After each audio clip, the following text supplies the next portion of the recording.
नाशिक विधान परिषद निवडणुकीमध्ये पुन्हा मोठा ट्विस्ट। गोकुळ गीतेंचे बंड थंड होण्याच्या मार्गावर। आज गीते पत्रकार परिषद घेऊन भूमिका स्पष्ट करणार।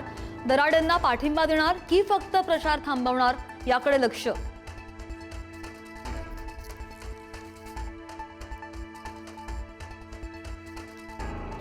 कॉकरोच जनता पार्टीचा आज पुण्यामध्ये आंदोलन। अभिजित दिपके यांच्या उपस्थितीत पुणे विद्यापीठात आंदोलन। जंतर मंतरपेक्षा मोठं होणार। आंदोलनात सोनम वांगचुक सहभागी होणार, दिपकेंची माहिती।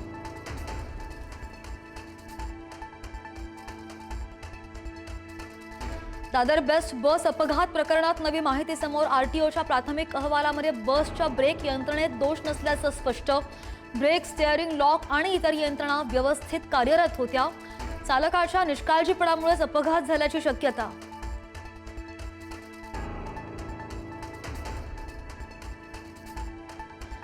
नवी मुंबईच्या एपीएमसी मध्ये 2 दिवसात कर्करोगाचे 75 रुग्ण। कर्करोग पूर्व तपासणी शिबिरात तब्बल 75 जण स्क्रीनिंग पॉझिटिव्ह। 21 संशयित रुग्णांची प्रकृती अत्यंत गंभीर। तंबाखू मुक्ती मोहिमेत भीषण वास्तव समोर।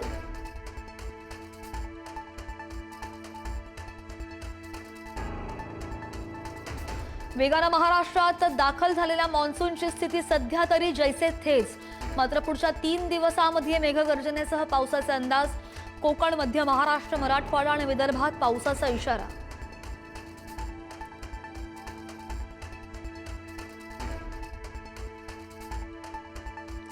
तक्रार घेऊन आलेल्या शेतकऱ्याची कृषी मंत्री दत्ता भरणेंकडून थट्टा। तुम्ही मोठी माणसं, मी साधा माणूस। पंचनाम्यासंदर्भात कोणताही शब्द दिला नसल्याचं सांगत गाडीमध्ये बसून निघून गेले।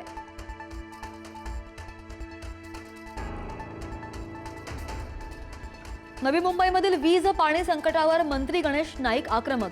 महावितरणला पाणी पुरवठा आणि वीज पुरवठा सुरळीत करण्याचे निर्देश। पाणी चोरांवरही कारवाईचे आदेश।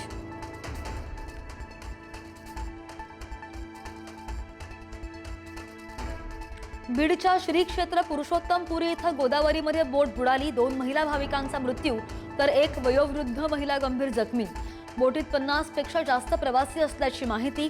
क्षमतेपेक्षा जास्त प्रवासी बसवल्यामुळे हा प्रकार घडल्याचा आरोप।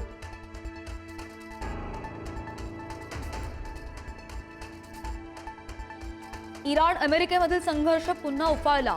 अमेरिकेसह इराणवर पुन्हा हल्ले। इराणचंही प्रत्युत्तर। शांतता करार करण्यास इराणचा उशीर। आता वेळ संपली, कोणत्याही क्षणी इराणमधील ऊर्जा प्रकल्पांवर हल्ले। ट्रम्प यांचा इशारा।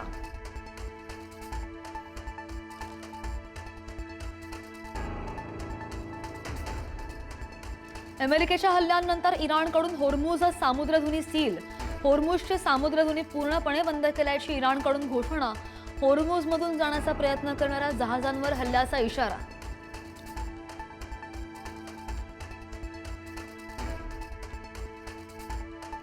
इराणची राजधानी तेहरानपासून अवघ्या 64 किलोमीटर अंतरावरील ठिकाणांवर अमेरिकेचा हल्ला।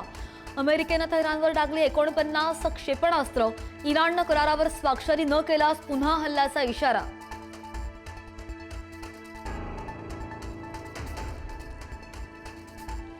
ओमान किनाऱ्याजवळ व्यावसायिक टँकरवर हल्ला। 3 भारतीय खलाशी बेपत्ता। 21 भारतीय खलाशांची यशस्वीपणे सुटका। हल्ल्याप्रकरणी भारताची अमेरिकेकडे तीव्र नाराजी। अमेरिकी अधिकाऱ्याला समन्स।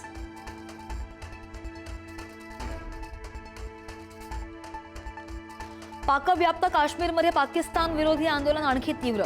रावळकोट ते मुझफ्फराबाद लॉंग मार्च। रावळकोटमध्ये झालेल्या 11 जणांच्या मृत्यूनंतर आंदोलन आणखी तीव्र। आंदोलन चिरडण्याचा पाकिस्तानचा प्रयत्न।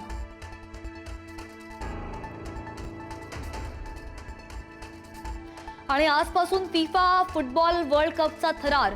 मेक्सिको आणि दक्षिण आफ्रिका यांच्यामध्ये सलामीची लढत। 48 संघांच्या सहभागामुळे विश्वचषक आणखी रंगतदार होणार। अर्जेंटिनासह दिग्गज संघांमध्ये जेतेपदासाठी रस्सीखेच।